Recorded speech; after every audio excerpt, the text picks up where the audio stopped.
Miriam never expected to feel invisible at her own cousin's wedding. The ballroom glittered with chandeliers, champagne flowed, and couples twirled across the dance floor like scenes out of a fairy tale. Yet there she was, sitting alone at the corner table, her satin dress clinging too tight at the waist, her heart reminding her of every failed date and every whispered comment about how she wasn't good enough. Everyone else seemed paired off, laughing, radiant, desired.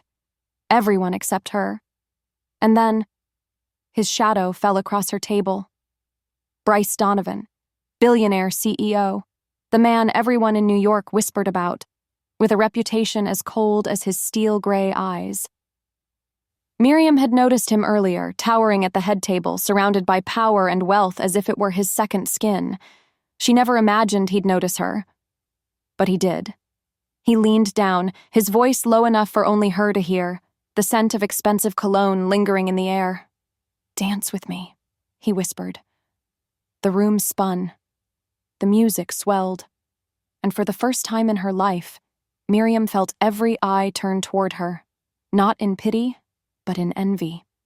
What began as a single dance would unravel secrets, stir forbidden desires, and pull Miriam into a world where love and power collided, and where saying yes to one waltz might change everything. The chandeliers above shimmered like captured constellations, their crystal arms scattering golden light across the ballroom. Music poured from the string quartet in waves of polished elegance, but none of it touched me. I sat alone at the farthest corner table, my dress, too tight at the waist, too loose at the shoulders, feeling like a costume I didn't belong in. Laughter bubbled across the room, champagne glasses clinked. Couples swirled in graceful arcs across the marble floor, gowns sweeping and tuxedos gleaming as if they had all rehearsed this night together. Everyone seemed paired, wanted, radiant. Everyone except me. It wasn't the first time. Family events had always carried the same sting. Juliana, my cousin, shone like a crown jewel while I melted into the background. Tonight, on her wedding night, she glittered brighter than ever. Lace and pearls hugged her flawless frame. Her new husband gazed at her as though the world had finally given him its greatest treasure. And me? I was the guest no one noticed, the cousin no one invited onto the dance floor, the name no one remembered until they needed someone to fetch a glass of water or take a picture. I tried to focus on the music, on the rhythm of the violins, but instead my ears caught the whispers that clung to the edges of the room. "That's him," someone murmured. "Bryce Donovan, the CEO, billionaire. Cold as ice, they say." My eyes flicked to the head table, and there he was, tall, broad-shouldered, every inch of him carved from restraint and control. His steel-gray gaze swept the room, sharp and assessing, and when it landed on me for the briefest moment, my stomach dropped as if the floor had vanished. But it wasn't me he was here for. I followed the direction of his stare to where Fiona Hart stood. She was all sleek hair, scarlet lips, and a gown stitched to scandal. On her arm, Adrian Cross, the man who used to be Bryce's closest friend, if the tabloids were to be believed. Now Fiona belonged to him. Rumors said she had left Bryce for Adrian. The betrayal whispered across magazine covers and business gossip columns alike. Watching them laugh together, I understood why Bryce's jaw tightened. I recognized that kind of pain. Different circumstances, same sting. To be replaced, to be unwanted. His glass clinked against the table as he set it down, and then he moved. His stride cut through the crowd like a blade, each step purposeful, until his shadow stretched across my table. My pulse hammered. He was close enough that I could see the tension strung across his mouth, the faint scar along his jawline, the darkness smoldering in his eyes. I didn't breathe until he leaned down, his cologne sharp and expensive, the scent of cedarwood and smoke curling into my lungs. His voice was low, meant for no one else. "Dance with me." I froze. Surely he had made a mistake. Surely he meant someone behind me, someone who belonged in this glittering room. But his hand extended, palm open, steady, waiting. The quartet's music swelled, violins reaching for a crescendo, and for one terrifying, impossible second, every eye in the ballroom turned toward me. Not Juliana, not Fiona, me. Heat rushed to my cheeks. My fingers trembled against the satin of my skirt. I wanted to disappear, and yet I wanted to be seen, truly seen, more than anything. Why me? The words escaped before I could stop them, barely louder than a breath. His eyes flickered, a storm passing through them. Because she's watching, he said, almost too quiet to hear, his gaze darting briefly toward Fiona and Adrian across the room. His truth was sharp, undeniable. He wanted her jealous. He wanted her to see him with someone else, and I was that someone else. For a moment, shame pinched my chest. I was nothing more than a pawn in a war I hadn't started. But then the weight of 100 eyes pressed against me, waiting, watching. I thought of every wedding I had sat through invisible, every time I had been overlooked, every cruel laugh from girls who thought I wasn't enough. And I thought of what it might feel like, just once, to step into the light, even if it wasn't real. My hand rose, shaky but determined, and slid into his. His palm was warm, steady, grounding. He pulled me to my feet, and the crowd shifted to make space. The music wrapped around us, pulling me into its current as Bryce led me to the center of the dance floor. The first step nearly tripped me. I wasn't used to this kind of spotlight, this kind of man. But his arm anchored me at the waist, guiding, steadying, and slowly the awkwardness bled into rhythm. My dress whispered against marble as he spun me, my hair brushing across my shoulders. The room blurred into streaks of light and color, and all I could feel was his nearness, his breath ghosting against my temple, his gaze fixed not on Fiona anymore, but on me. I told myself it was only strategy, only a performance for the woman he had lost. Yet something in the way his hand lingered against mine, the way his eyes softened when our gazes locked, made my chest ache. I couldn't tell where the act ended and where something else, something frighteningly real, began. Around us, whispers spread like fire. Who is she? She doesn't belong here. Is Bryce Donovan actually dancing? Their voices tangled into the music, but for once none of it mattered. For once I wasn't invisible. When the final note of the quartet faded, he didn't let me go. His hand stayed at my back, his eyes still locked to mine as if he'd found something unexpected. Something he hadn't planned for. And yet I knew. I knew the truth of why he had chosen me. I knew this moment was born not from love, but from vengeance. The question burned at the back of my throat as I searched his face. Would you say yes, Miriam? If you knew he only wanted to make someone else jealous. The music had shifted to something softer, a lull of strings and piano, but the electricity from that dance still hung in the air. Miriam returned to her corner table with her heart racing, her breath caught somewhere between disbelief and wonder. She pressed trembling fingers against the satin of her dress as if the fabric might hold her steady. People's gazes still clung to her, some curious, some mocking, some outright envious. For once, she wasn't invisible, but the weight of it nearly crushed her. Miriam Hale had grown up in the long shadow of comparison. At every family dinner, Juliana had been the diamond, the polished star, while Miriam was the soft background note no one bothered to hear. Teachers praised Juliana's confidence, neighbors adored her laughter, and relatives whispered about how she would make a brilliant bride someday. Miriam, though kind and thoughtful, was never quite enough. She had learned to disappear in plain sight, to survive by shrinking herself small. Sitting alone at weddings had become routine, an ache she had grown almost numb to, until tonight. Bryce Donovan had pulled her out of that shadow with a single sentence. Yet even as her heart fluttered at the memory, doubt pressed in. Why her? The truth had already been etched in his eyes when he glanced toward Fiona across the room. She was the reason he had chosen Miriam, the reason his hand had extended, the reason he had whispered. To him, Miriam was only a weapon, a piece in a crueler game. Still, she couldn't deny the way her skin burned where his hand had touched, the way her chest tightened at the thought of his gaze. It frightened her how quickly she wanted to believe there was more. Cassidy Moore appeared at Miriam's side before she could sink fully into self-doubt. With her wild curls, mischievous smile, and dress that sparkled like starlight, Cassidy never blended into anything. She plopped into the chair opposite Miriam, eyes alight with mischief. "Well, well, look at you, Cinderella," she teased, snagging a glass of champagne from a passing waiter. "Bryce Donovan himself, the man people write entire articles about, and you just waltzed with him like it was the most natural thing in the world." Miriam flushed. "It wasn't natural.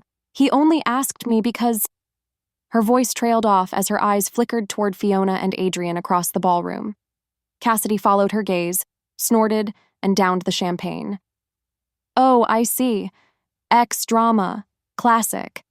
But honestly, who cares? You got every person in this room to shut their mouths and look at you for once. That's a win, babe. Don't overthink it." But Miriam did overthink. She always did. It was her curse, an endless loop of questioning, second-guessing, doubting. On the opposite side of the ballroom, Bryce Donovan stood still as stone, his hand curled loosely around a glass of bourbon. His face betrayed nothing, but his thoughts churned beneath the surface like a storm. Fiona's laughter cut through the hum of music and conversation, high and shrill, entwined with Adrian's smug murmur. Once, Bryce had loved that laughter. He had planned futures around it, built dreams with it. But all it had taken was one betrayal, one night when she had walked out of his life and into Adrian's arms to burn those dreams to ash. He had not been the same since. Where warmth once lingered, a wall of steel had risen. Where trust once lived, suspicion coiled tight. The empire he built was now guarded by ruthlessness, by the kind of control that left no space for weakness. And yet, weakness had found him tonight. Not in Fiona, not in Adrian, but in the quiet girl in the corner dress, the one he had chosen for spite, and found himself unable to release from his thoughts. Adrian noticed too. His smirk grew sharper with every stolen glance Bryce gave Miriam. At one point, Adrian leaned toward Bryce as they brushed past one another near the bar, his words pitched low but carrying venom. "She doesn't suit you, Donovan. Rebound choices never do." Bryce's jaw tightened. His instinct screamed to strike back, to remind Adrian of everything he had stolen, but he forced himself into silence. Control was his armor. He wouldn't break it here, not where Fiona could gloat. Miriam, meanwhile, tried to lose herself in the details of the wedding, the roses spilling from crystal vases, the soft shimmer of lights overhead, the perfect perfection of Juliana dancing with her husband. But no matter where she looked, she felt Bryce's presence like gravity, and each time their eyes met across the room, her breath stumbled. She knew she should be angry, should resent being used, and she did, in some quiet, rational corner of herself. But another part, a deeper, hungrier part, clung to the memory of being chosen, even if it was for the wrong reasons. To matter, even briefly, after years of being overlooked. It was intoxicating. Seeds of conflict sprouted quietly in her heart, the pull between her pride and her longing, between the truth she knew and the hope she craved. Bryce Donovan had turned her into someone visible tonight. The question that lingered, unspoken, was whether she would allow herself to keep playing the pawn, or whether she would demand something more. The night was far from over, and so was their story. The dance should have ended when the music stopped, yet the whispers it left behind kept echoing louder than the violins ever had. Miriam could feel them brushing across her skin as she returned to her seat, every glance in the room sharpened by curiosity or envy. The corner table that once shielded her had become a spotlight. She lowered her gaze, wishing her cheeks would cool, but the sensation of Bryce Donovan's hand at her waist lingered like a brand. Across the ballroom, Fiona's laughter rang too sweet, too forced. Her arm looped through Adrian's as though they were a power couple carved out of glass and ambition. Bryce had angled their dance deliberately, spinning Miriam so Fiona would see every turn, every brush of his hand against hers. His control had been precise, measured. A calculated strike in a war Fiona might not even realize she had started tonight. But somewhere in the middle of that performance, Miriam had felt something shift, something unscripted. When Bryce approached her table again, glass of bourbon in hand, the whispers rose like a tide. He didn't sit. He stood over her, commanding space in the way only a man who owned skyscrapers could. "They're still talking," he said evenly, his voice low enough for only her. Miriam's throat tightened. "Because you made them look." A faint smirk pulled at the corner of his mouth. "Exactly." She swallowed hard, torn between indignation and a flutter of thrill. "So that was the point? A spectacle?" His eyes flickered briefly toward Fiona. "Let's just say some people needed reminding." There it was, the truth laid bare. He hadn't chosen Miriam because she was special. He had chosen her because she was useful. The sting of it bit deep, yet underneath it, a strange heat unfurled. She had been useful enough to catch his eye in a room where she was otherwise invisible. Bryce leaned closer, resting one hand on the back of her chair. "You handled yourself well. Not everyone can keep their composure under that kind of scrutiny." Miriam forced a laugh. "I wasn't exactly composed." "You didn't fall," he countered. "That's more than most could say." It startled her, that glimmer of humor in him, the smallest crack in the marble facade he wore. She tilted her head, studying him. Up close, his coldness wasn't empty. It was armor, and armor always meant wounds underneath. Their conversation grew quieter, intimate in its hush. Bryce asked about her work, her family. She expected him to feign interest, but his questions held weight, his gaze steady as if her words mattered. Miriam, flustered, stumbled through answers. How she worked in a small design firm, how she often felt like her ideas were overshadowed by louder voices, how tonight wasn't the first time she'd been left sitting alone. He listened, really listened. And in that, something shifted again. "You don't strike me as invisible," he said finally, his tone deliberate. The words sank deep, dangerous in their power. She wanted to believe them. She wanted to believe him. But wasn't this just another part of the game? Another twist of the knife to make Fiona jealous? Across the room, Fiona's gaze had sharpened. Adrian whispered something in her ear, and the pair laughed too loudly. Bryce didn't look at them this time. His focus stayed on Miriam, his posture loose in a way that suggested comfort rather than strategy. And Miriam, against her better judgment, laughed at one of his dry remarks about business galas being nothing more than costume parties for grown children. It wasn't the kind of charm Fiona wielded. It was real, unpolished. The more they spoke, the more Bryce found himself noticing what Fiona had never offered. The honesty in Miriam's eyes, the soft strength behind her words, the unguarded way she admitted to her flaws without shame. He had brought her into the spotlight to provoke jealousy, but instead, he found himself lingering in her shadow, reluctant to step away. Miriam's mind, however, spun in restless circles. She couldn't ignore the warmth in her chest, the flutter in her stomach, the spark of being truly seen. Yet beneath it all ran the cold current of fear. She knew she was being used, even if Bryce's eyes hinted at more.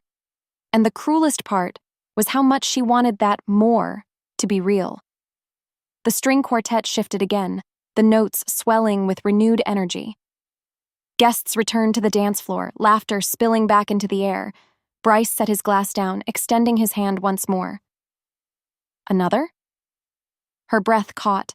Every instinct told her to refuse, to protect herself, to retreat to the safety of invisibility. But her fingers itched to accept. She hesitated too long, and he leaned closer, his voice low, edged with something new. Not calculation, not strategy, but a spark of sincerity.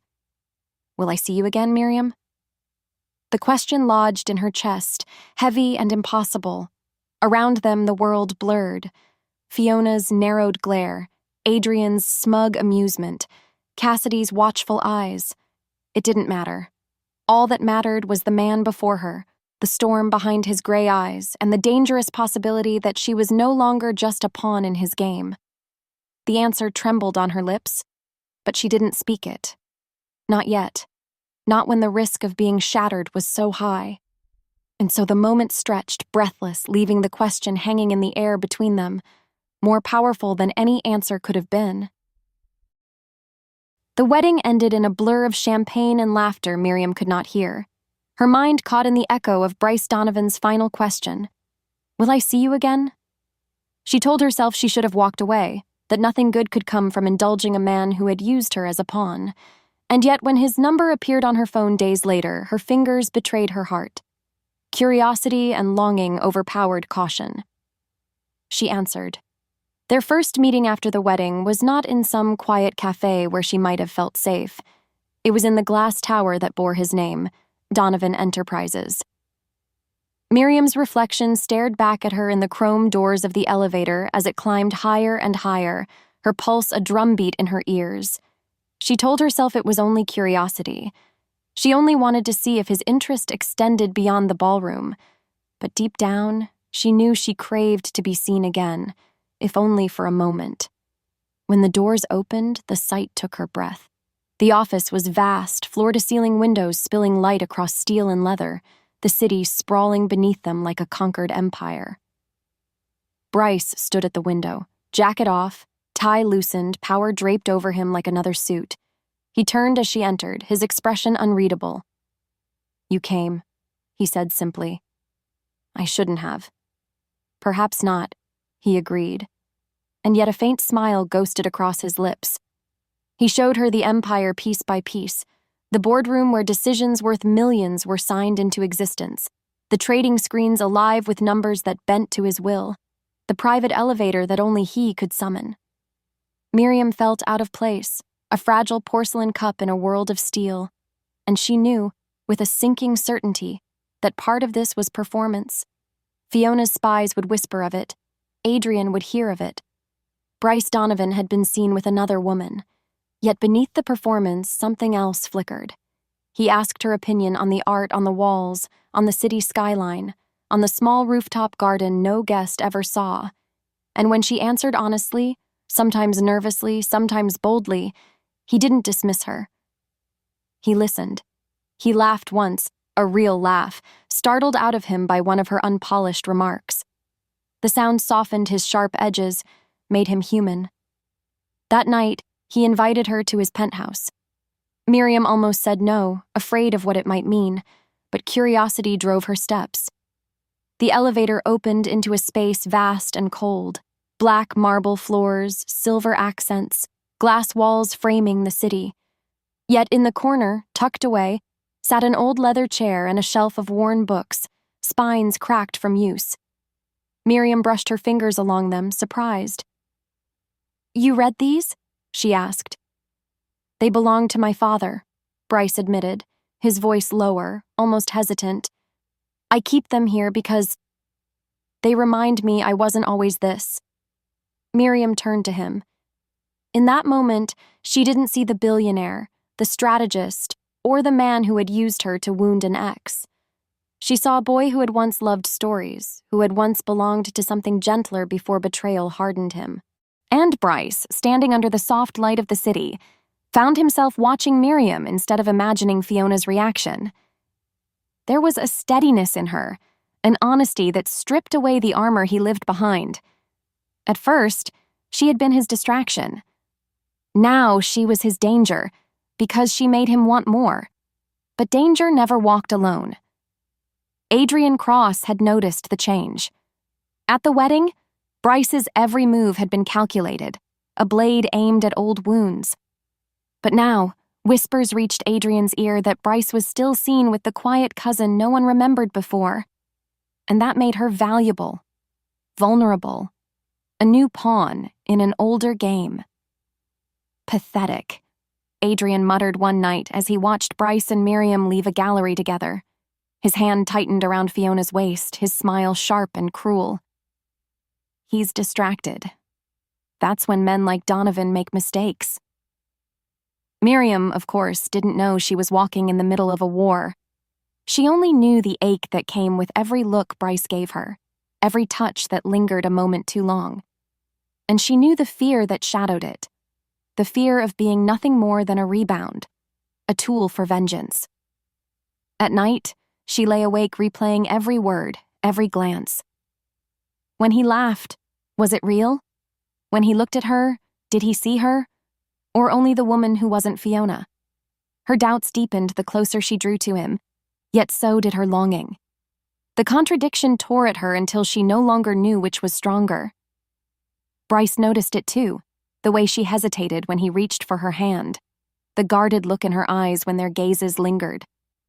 He wanted to tell her the truth, that she had slipped past his walls, that she mattered now in ways he hadn't expected. But the words lodged in his throat. He had lived too long in a world where vulnerability was blood in the water. So instead, he led her to the edge of the rooftop one evening, the city lights sprawling like constellations below them. "Do you know what I see when I look out there?" he asked. Miriam shook her head. "Pieces," he said. "Every deal, every building, every choice. And I put them together until it became something no one could take from me." His eyes found hers, steady, searching. "But lately, I've been wondering if I built something so big that I forgot how to live inside it." The words pierced her deeper than she wanted them to. For all her doubts, she couldn't ignore what she heard in him: loneliness. The same loneliness she had carried for years in silence. Her voice was quiet, but it didn't shake. "Maybe you don't need to hold the whole city. Maybe you just need to hold someone who won't let go." For a long moment, the air between them trembled with something unspoken. His hand lifted, then stopped, as though he feared the risk of touching her. Down below, the city pulsed on, unaware that in the quiet above, two hearts had stepped closer to something neither of them had planned. And though Miriam's doubts remained, though her fear whispered that she was only temporary, another voice inside her whispered louder, "What if this is real?" The evening was cool, the kind that carried the scent of rain even before the clouds broke. Miriam stood on Bryce's rooftop terrace, her hands curled around the iron railing as the city lights glittered beneath her. The skyline seemed endless, towers clawing toward the heavens. Yet she felt small, fragile, as if one sharp word could shatter her completely. Bryce stood beside her, silent for a long while. He had taken her here after dinner, away from the clinking glasses and shallow conversations of the restaurant, away from Fiona's lingering shadow. His jacket hung loose across his shoulders, his tie forgotten on a chair inside. For once, he didn't look like the untouchable CEO. He looked like a man fighting against ghosts. "She ruined me," he said at last, his voice rough. "Fiona." Miriam's breath stilled. He had never spoken her name aloud, not to her. He had danced around the subject, let his eyes flicker toward the woman at the wedding, but now it came out like a wound reopening. "She wasn't just my girlfriend," Bryce continued. "She was my anchor. I trusted her when I trusted no one else." And then he laughed without humor. "One night I walked into a boardroom I thought was mine, only to find her with Adrian, together, smiling, plotting." The words hung heavy, slicing through the night. Miriam felt the ache of them in her own chest. She had known betrayal in small, quiet ways, being left out, overlooked, ignored. But this was betrayal designed to break a man's spine. "I thought I knew loyalty," Bryce said. His eyes were hard, steel gray flashing under the city lights. Adrian was more than a business partner. He was like a brother. And Fiona, I would have given her everything. They knew that. And they still... He cut himself off, fists curling at his sides. Miriam reached out before she thought better of it, her hand brushing his sleeve. You don't have to carry it all alone, she whispered.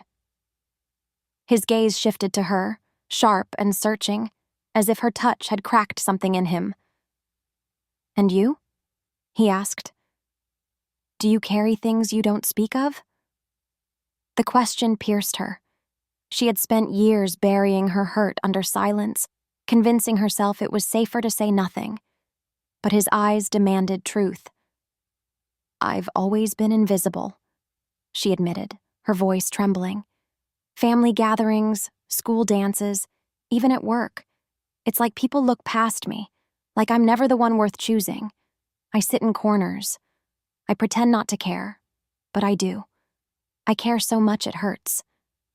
Her confession came in a rush, spilling into the night air. She turned away, ashamed of her vulnerability, but Bryce's hand caught hers. Not invisible to me, he said. His voice was low, unsteady, as if the words cost him. For a moment they stood there, two broken truths tangled together. And then, slowly, inevitably, he bent toward her. Miriam's breath caught as his lips brushed hers, tentative at first, then firmer, hungrier, a collision of need and fear and something that felt dangerously close to hope.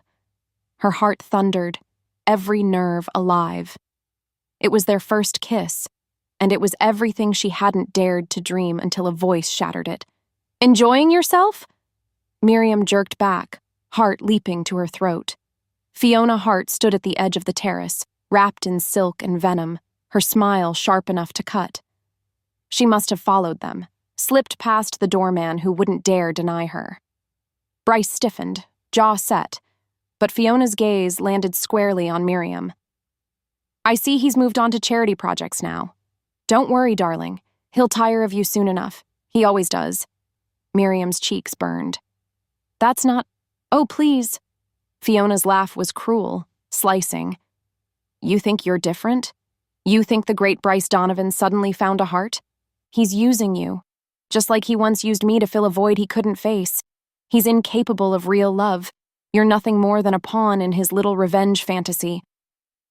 The words slammed into Miriam, each one echoing the very fears she had carried since the dance at the wedding.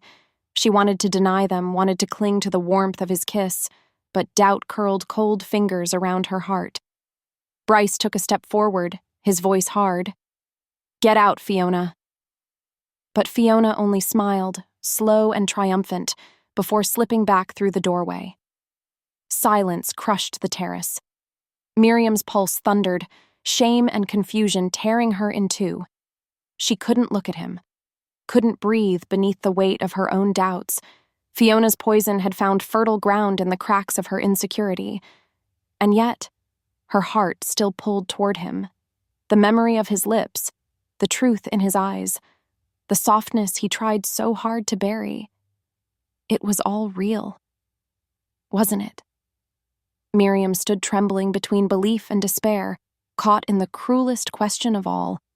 Was Bryce Donovan her chance at finally being seen? Or just another cruel reminder that she had never been enough? The Donovan Foundation Gala was the kind of night Miriam once only read about in magazines. Glittering gowns, a chandelier dripping crystal like frozen rain, and the city's wealthiest sipping champagne as if it were water. Yet instead of marveling, Miriam's nerves gnawed at her, each step on the polished marble floor heavy with doubt. She shouldn't be here. She didn't belong in a room where women sparkled like diamonds and men measured worth in millions. And yet Bryce had asked her to come, his arm linked through hers as if she were his equal. At first, she dared to hope. He looked at her as though she steadied him, not as though she was a prop. His hand rested at her back with quiet assurance. Guests whispered as they passed, curiosity gleaming in their eyes. That's her, Miriam heard. The mystery woman. Not Fiona. Not anyone we know. the weight of their scrutiny pressed against her skin. And then Fiona arrived, draped in crimson silk, dazzling in her cruelty, her arm hooked through Adrian's. They moved like predators through the crowd, smiling at everyone, but watching only Bryce. Miriam's chest tightened. She could feel Fiona's eyes slicing through her like knives. The orchestra played on, glasses clinked, but beneath it all, whispers swelled. Miriam didn't need to hear every word to know the story being spun. Fiona was a master of it. At one table, a woman gasped softly. At another, Adrian leaned close to a cluster of investors, his voice pitched just enough to carry. "She's only here because he needs a distraction," Adrian said, his smile slick. "We all know Donovan too well to believe he'd fall for that." His gaze flicked toward Miriam, dismissive, cruel. Laughter followed, quiet but sharp. Fiona struck with precision, leaning close to Juliana, Miriam's cousin, her voice dripping venom. "Poor thing. Doesn't she realize she's just another pawn? Bryce never could love anyone for long." The words slithered like smoke through the gala, infecting the air until everywhere Miriam turned, she saw judgment in strangers' eyes.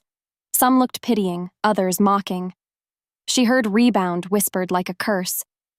When Bryce excused himself to greet a business partner, Fiona seized her chance. She glided toward Miriam, her smile glistening with malice. "You look lovely tonight," Fiona said sweetly, her eyes raking Miriam up and down. "Though it must be exhausting, pretending you matter here. Don't worry, we've all been there, believing his attention meant something. It never does. He used me too, until he found the next distraction." Miriam's throat closed.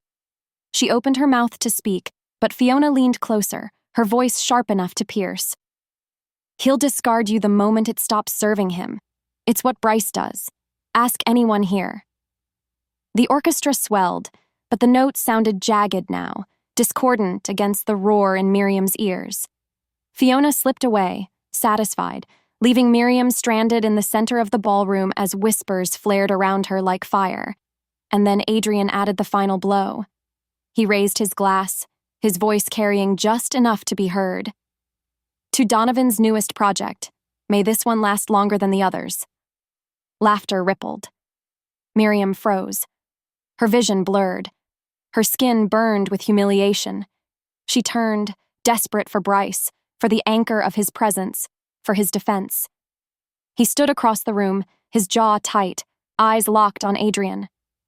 But when his gaze flicked to Miriam, he didn't move, didn't speak, didn't shatter the lies with truth. He looked torn, conflicted, his silence louder than any words Adrian or Fiona had spoken. And in that silence, Miriam broke. Her chest hollowed, her breath caught, shallow and ragged. She wanted to scream, to run, to demand he see her. Instead, she set down her untouched champagne, the crystal trembling against the tablecloth. And then she turned, slipping through the crowd, each step heavier than the last. Bryce saw her leave. His hand twitched as though to reach for her, but fear rooted him. Fear of vulnerability, fear of betrayal, fear of being made a fool again.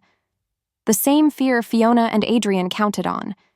He told himself he would speak to her later, explain, fix it when the world wasn't watching. But Miriam didn't wait. She left the gala with her heart in shards, Fiona's words coiled tight around her throat. Back in her small apartment, she sank to the floor, the satin of her gown pooling around her. Her reflection in the darkened window looked like a stranger. Tears blurred her vision. Fiona was right, wasn't she? She had been nothing more than a pawn, used for revenge, discarded when it no longer mattered. She should have known better than to believe she could ever be different. Across the city, Bryce stood on his terrace, bourbon untouched in his hand. The laughter of the gala still echoed in his skull. Adrian's words burning, Fiona's smirk carved into his memory. But what haunted him most was Miriam's face as she left. Eyes wounded, lips trembling, her trust shattered because he hadn't spoken, hadn't defended her. He told himself he had done it to protect her, to keep from making her a bigger target. But the truth gnawed at him. He had been a coward. His silence had spoken louder than any defense could. For years, he had built walls to survive betrayal. But in protecting himself, he had destroyed the only fragile, precious thing that made him feel alive again. And so Bryce Donovan isolated himself in his penthouse, the city sprawling beneath him, empty as the glass he never drank from. He had power, wealth, and vengeance, but none of it filled the hollow space Miriam had left behind. She was gone, and it was his fault. The days after the gala were gray, each one heavy with silence. Miriam moved through her small apartment like a ghost, her dress still hanging in the corner as though mocking her. Every time she closed her eyes, she saw Fiona's cruel smile, Adrian's raised glass, Bryce's silence. The wound was not just humiliation, it was betrayal. Or at least it felt like it. He had not defended her. He had let her drown while the world watched. Cassidy arrived without knocking, her arms full of groceries and her voice sharp with concern. "You're not going to starve yourself over a man, Miriam Hale," she declared, dropping bags onto the counter. "Not even that man." Miriam tried to smile, but it faltered. "You didn't hear what they said. You didn't see how he—" "I saw enough," Cassidy cut in, pulling out a loaf of bread with unnecessary force. "I saw you walk into that gala like you belonged there, and I saw him look at you like you were the only real thing in a room full of mannequins.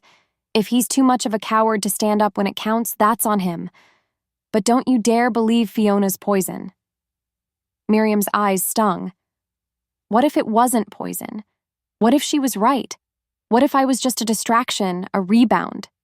Cassidy set the bread down, softer this time, and caught Miriam's hands. "Listen to me. You've spent your whole life letting people make you feel invisible. If you let Fiona decide your worth, you're just handing her the power to erase you all over again. You deserve to be seen, Miriam. And not just when it suits someone else's game. You deserve real love. The question is, will you demand it?" The words cut deep, striking something long buried. Miriam had lived so long in shadows that she had almost forgotten she could step out of them. Across the city, Bryce stared out at the skyline from his penthouse, his glass of bourbon untouched. The city buzzed below, but inside his chest, there was only stillness. Henry, his younger brother, leaned against the bar, watching him with exasperation. "You really did it this time," Henry said. Bryce's jaw tightened. "Don't start." "I will start," Henry shot back. "You let Adrian humiliate her. You let Fiona spit venom all over her, and you stood there like a statue. You didn't defend her. You didn't even move." "I didn't want to make it worse," Bryce muttered. But the words rang hollow even to his own ears. Henry stepped forward. "No, you didn't want to risk yourself, admit it. You're still so damn scared of being betrayed that you'd rather say nothing than take a stand. But here's the thing, Bryce. Miriam isn't Fiona. She's not Adrian. She's the one person who looked at you and saw a man, not a billionaire, not a CEO, not a weapon. And you let her walk away because you're too much of a coward to believe she could be real." Bryce flinched. He had faced corporate takeovers, betrayals worth millions, wars of power. But never had a truth cut him so sharply. Henry's voice softened. "You never wanted revenge, brother. You never wanted to win against Adrian or Fiona. You wanted connection. You wanted someone to see you. And Miriam did? But you pushed her away." The words stripped away Bryce's armor. He had told himself that Miriam was only a move in a larger game, but every memory said otherwise. The way she laughed without pretense, the way her hand steadied him when he faltered, the way her honesty disarmed him. She had been the only real thing in his world, and he had destroyed it with silence. For the first time in years, Bryce Donovan felt fear, not of betrayal, but of loss, the irrevocable kind. Meanwhile, Miriam stood before her mirror, Cassidy's words echoing in her mind. She studied her reflection, the familiar lines of doubt in her eyes, the quiet resignation in her posture. All her life, she had accepted invisibility as her fate. But Cassidy was right. Fiona and Adrian didn't get to write her story. Bryce's silence didn't get to erase her worth. She lifted her chin, a spark of defiance lighting within her. If Bryce wanted her, truly wanted her, he would have to prove it. She would not be someone's pawn again. For the first time in years, Miriam felt something more powerful than fear: resolve. And somewhere across the city, Bryce made the same decision. He would not let his past dictate his future. He would not lose Miriam to silence and cowardice. The night pressed close around them both, heavy with unspoken truths, as if holding its breath for what would come next. Would you forgive someone who hurt you if their love turned out to be real? The Donovan Enterprises annual shareholder gala was designed to impress. The ballroom glittered with chandeliers, their light caught in glass towers of champagne. Cameras flashed at the entrance as New York's elite swept through the doors, their laughter sharp, their eyes sharper. But beneath the glamour, tension simmered. Everyone knew Donovan versus Cross was no longer just business. It was blood. Miriam stood at the edge of the room, heart pounding beneath the silk of her gown. She had told herself she wouldn't come. She had told herself she was finished with Bryce Donovan, with his silences and his power games. But Cassidy had pushed her, reminding her that if she walked away now, Fiona and Adrian would have the last word. Miriam refused to be invisible again. So here she was, trembling but unbroken, determined to decide her own fate. Across the ballroom, Bryce cut a solitary figure in his black suit, his gray eyes scanning the crowd with practiced control. But when his gaze found Miriam, something in his composure fractured. For weeks, he had lived with silence echoing in his chest, haunted by the memory of her walking away. Tonight, he had decided, he would not lose her again. The speeches began, dry words about earnings and growth, but Bryce barely heard them. Adrian had taken the stage, his charm polished, his arm around Fiona like a trophy. Fiona sparkled in silver, her smile sweet as venom. "Ladies and gentlemen," Adrian began smoothly, "we gather to celebrate Donovan Enterprises, though I fear we must also address instability." His eyes slid toward Bryce, gleaming with malice. "The market thrives on strength, yet lately whispers suggest Donovan is distracted, reckless even, parading an unvetted companion at events where reputation is everything. Shareholders deserve stability, not soap operas." A murmur rippled through the crowd. Fiona leaned into the microphone with a cruel laugh. "He does have a weakness for strays, doesn't he? First me, now her." Her gaze sliced toward Miriam. Miriam's chest tightened. She felt the heat of every stare, judgment pressing down like a weight. The humiliation of the last gala threatened to rise again, to swallow her whole. But then Bryce stood. Slowly, deliberately, he crossed the stage, his presence enough to silence the room. He didn't look at Adrian. He didn't look at Fiona. His eyes locked only on Miriam. "You're right," he said, his voice steady, echoing through the microphone Adrian had left. "I am distracted. For weeks, I've been distracted by the one thing in this room that actually matters." He extended his hand toward Miriam, every gaze in the ballroom following the motion. Her. Gasps filled the air. Miriam froze, her pulse roaring in her ears. Bryce's hand remained steady, open, waiting. "She is not my pawn," Bryce continued, his voice cutting through the murmurs. "She is not a weakness. She is the woman I love. And if the price of this empire is silence about that, then I'd rather lose the empire than lose her." The ballroom erupted. Some gasped, some whispered furiously. Cameras flashed like lightning. Fiona's painted smile cracked, fury flashing across her face. Adrian stiffened, his control unraveling. Miriam's breath trembled. For the first time, Bryce wasn't silent. He wasn't hiding. He was choosing her, not as a shield, not as revenge, but as truth. Slowly, her legs carried her forward, each step unsteady until she reached him.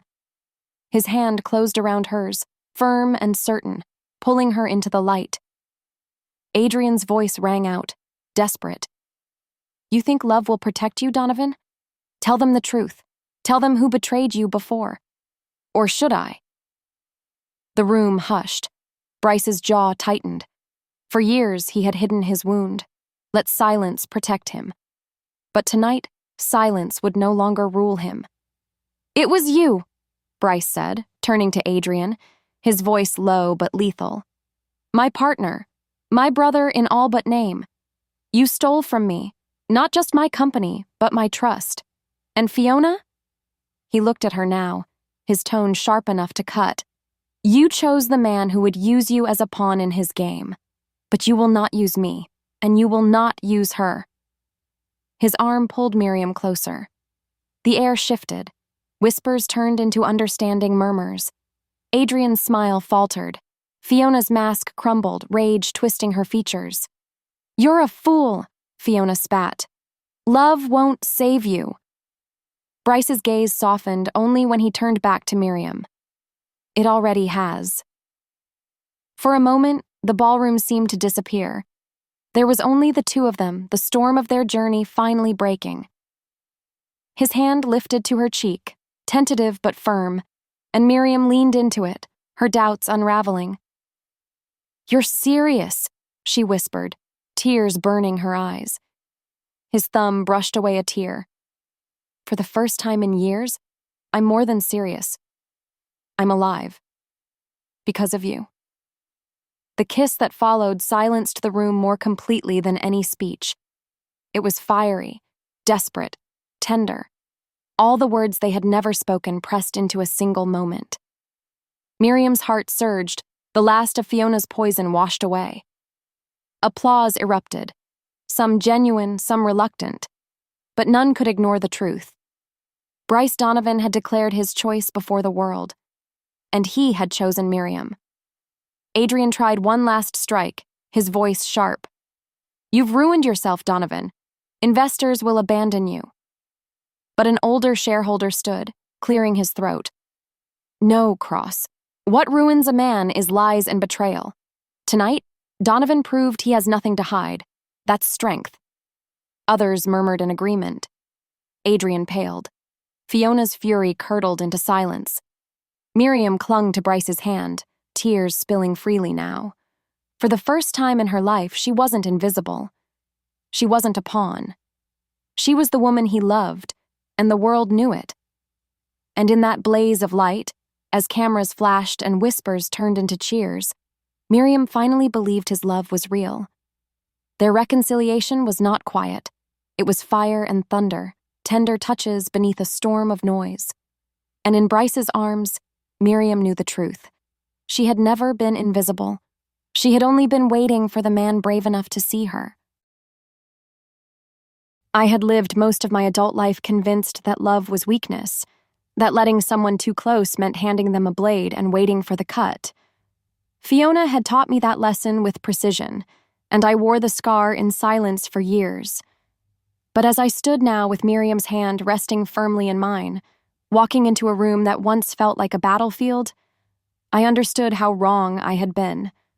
Love wasn't weakness. It was the only strength that mattered.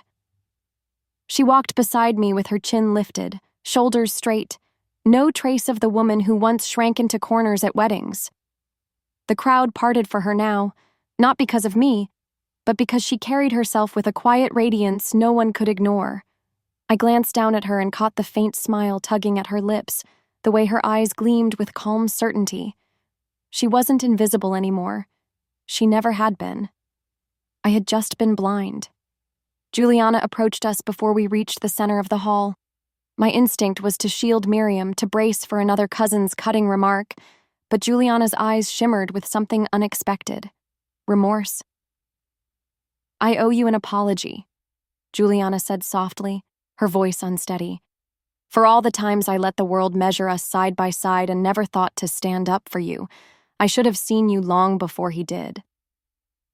Miriam's breath hitched, but her reply was steady. I don't need you to be sorry. I just need you to see me now. Juliana nodded, tears threatening her smile, and for the first time, I felt something like peace ripple between them. A wound long ignored had begun to heal. Cassidy, of course, refused to let the night drown in sentiment.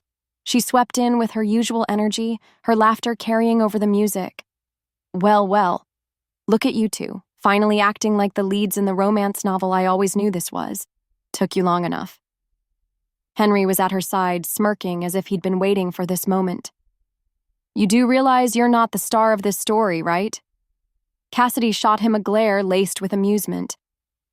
Says the brother who thinks brooding counts as personality. Their banter sparked laughter from Miriam, real and unguarded, and even I found myself chuckling, watching them circle one another with half-teasing, half-curious energy. I wondered if fate was already scripting another love story behind the scenes. But then the orchestra struck the first notes of a familiar melody, and the world narrowed until it was only her and me. The same waltz that had played at Juliana's wedding, the night everything began, the night I had whispered an invitation not for her, but for someone else's jealousy. Now, standing before her in the light of chandeliers, I knew I had to rewrite that moment. For us. I leaned close enough that only she could hear. My hand slipped around her waist, steady, sure. Her breath caught, her eyes wide with memory. Dance with me, I whispered. Her lips curved, trembling with a smile. This time, she said softly, is it for them or for me? I drew her closer until her heart beat against mine. For you. Only you. Forever. We moved together, not perfectly, not flawlessly, but with a rhythm that belonged to us. Every turn felt like undoing a chain, every step like claiming something the world had told us we couldn't have. The crowd blurred around us, their whispers fading into nothing. The music belonged to us. The moment belonged to us. As I spun her beneath the light, her laughter bubbled free, unshackled, and I felt it strike something deep in me. Once, I thought my empire was built on power. Now I knew it had been hollow without her. She had given me something no boardroom, no deal, no fortune ever could. Truth. When the music slowed, I held her tighter, unwilling to let the moment end. Miriam Hale, I said, my voice low, raw with everything I had carried. You are not my pawn. You are not my distraction. You are my choice, my beginning, my end, my everything. Her eyes brimmed with tears, but her smile was steady. Then don't ever let me go. Never. Around us, applause swelled, but it was distant, unimportant. All I saw was her. All I felt was the certainty that for once I had chosen right. Love had begun as a lie, a weapon I wielded against the ghosts of my past. But standing there with Miriam in my arms, I knew love had rewritten the truth. And for the first time in years, I wasn't afraid of tomorrow. I was ready for it. With her. Would you believe true love can be found in what first began as a lie?